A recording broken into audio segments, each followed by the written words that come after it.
Good morning, Year 3. I hope you're all okay and that you're all safe and well at home. Today we're going to start our next set of English. We're going to be looking at a new book this week, and for the next couple of weeks we're going to be working around this same book.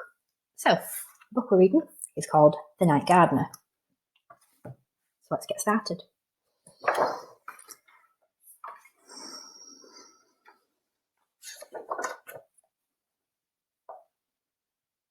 Here we've got two of our main characters. We're going to find out a little bit more about those soon.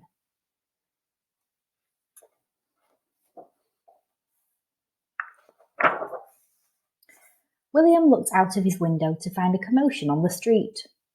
He quickly dressed, ran downstairs, and raced out of the door to discover a wise owl had appeared overnight, as if by magic. William spent the whole day staring at it in wonder. And he continued to stare until it became too dark to see. That night, he went to sleep with a sense of excitement. I wonder what's going to be next. The following morning, William was not disappointed.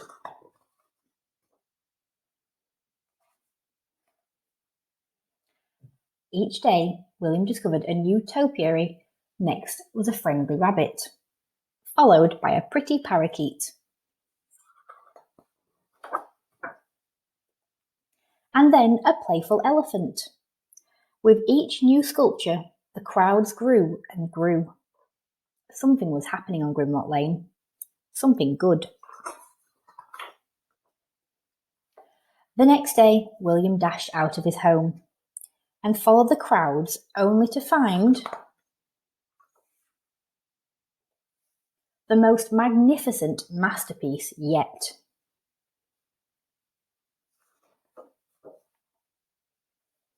Festivities continued long after the sun had set.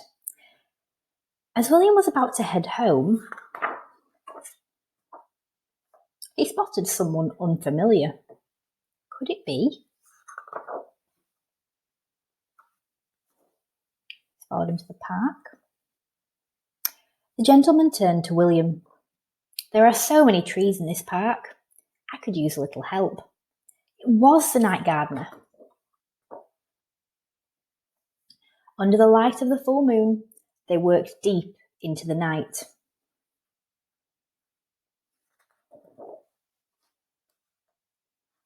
William awoke to the sound of happy families walking by and a gift from the night gardener.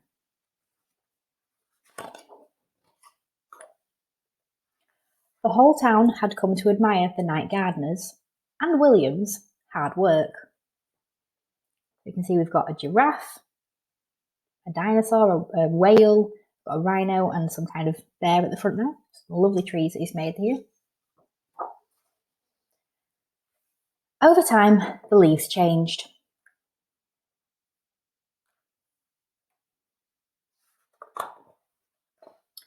And then fell, until there was no evidence that the night gardener had ever been to Grimlock Lane.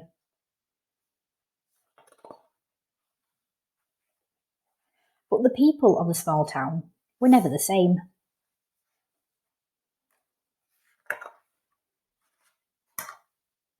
And neither was William. Okay, well that's our story. Now I think it's a really lovely book. It's a lovely story about how the night gardener's lovely artwork has changed the town. So we're going to be doing a little bit of work around this for the next few weeks and looking more into that. If you want to go back and have a look at some of the fantastic pictures, please do. It's a really, really pretty book, this one. So feel free to go back in the video and have a little look at the pictures in better detail. Lots of little details you might not have noticed the first time round. Okay, so for today's task, I hope you enjoyed the story. As I said, we'll be looking at it over the next few weeks. Our first task this week is we're going to get creative. So in the book, there were lots of wonderful pictures of the trees created by the night gardener. We had the owl, a cat, the dragon, the rabbit, the parakeet, the whale, and loads more. So your task is to draw a tree that the night gardener would create for you. You can use pencils, pens, paints, or anything you like to create this picture. Really don't mind, it's over to you on that one. So go back in the video look at the different trees from the book and have a look for some ideas. You might want to do a similar design to what he's already done, or you could choose a completely different animal. So now I'm going to pause here and just have a little think, or go back in the video, have a look at the pictures and pause on each of those so you can have a look at some of the ideas that you might want to do. Okay, once you've drawn your picture of your tree, you're going to do a little bit of writing to explain what you've drawn. It is English after all, so it wouldn't be English if you wouldn't do a little bit of writing. So let's have a look at an example. This is what I might do. Now, I'm thinking of my animal that I might want to draw. Now, I like lots and lots of animals. My favourite ones, I would say, are cats. Now, that's my cat Pippin. She's probably my favourite pet in the whole world. So I might do a cat or a fox. I love foxes. I think they're absolutely adorable, so I might want to do a fox. Or a little bit different, a dinosaur. Now, I love dinosaurs. You probably already know that if you're in my class. So I might choose that and do something a little bit different with a bit more detail. So once I've chosen my animal, now I'm going to do a stegosaurus because I think it'll make a really interesting picture. Like that there. So once you've decided on your animal, you need to think about why the night gardener would choose to make that tree for you.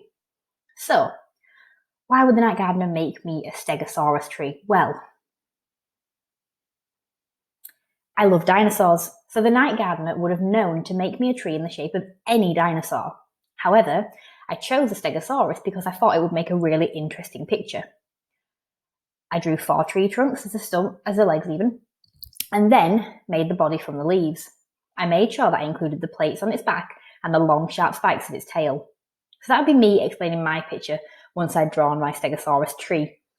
So I talk about all the different details that I'd included and why I've done that, but I might go on to add a little bit more information. Now mine's only a very short paragraph and it's a little bit boring, so you might make yours much more interesting by telling me something more about your animal. So let's have a look. So now it's over to you. So have a go at writing a paragraph about your drawing. Think about, why have you chosen this animal? Is it your favourite one? Does it just look funny? Did you think it would make a really good design and a good drawing? What makes it special to you? So like I said before, I might have drawn a cat because I have a cat at home and she's my favourite, so I might have said that. Is there anything interesting about this animal that makes it your favourite? So again, for mine, when I chose a dinosaur, I chose a stegosaurus because it's got lots of different parts to it. It's got its tail, it's got 4 legs, it's got the spines on the back and the plates and the spikes on its tail. So there are lots of different details that I could include. You might do something different. That's an interesting animal that's got something that you might want to do, some certain features that you think would look really good. Whatever you think is interesting about your animal. And then think about which parts were easy to draw and which parts were tricky. So did you find it easy to draw the tree trunks, but quite tricky to draw the leaves or to add the details on? Which parts were easy, which parts were tricky to do? You could even do some research about that animal to find out some fascinating facts to include to impress us. So you might tell me something that I didn't know about whatever animal you decide to do. Could be about why it's got a certain thing, so why it has a long tail or why it might have spikes on it or whatever it might be. So I want you to really enjoy this and have a bit of fun with some creative writing about your lovely drawing of your animal and your tree. So remember to email us or share a picture of your work on Twitter at NewlandsPS. So pause here so that you can have our little checklist there to remind you of what you need to do. Again, go back in the video, pause wherever you need to get some ideas. If you want to look at my example of how you might write, go back a couple of seconds and you'll be able to see that. And I hope that you enjoy our task. I really hope I get to see some of these fantastic drawings and some writing about it. You might want to put it into a poster. You might just want to do a picture and then a bit of writing separately. Really don't mind how you present this. But yeah, just have fun with it. So I'll see you on Thursday for another English video. Stay safe.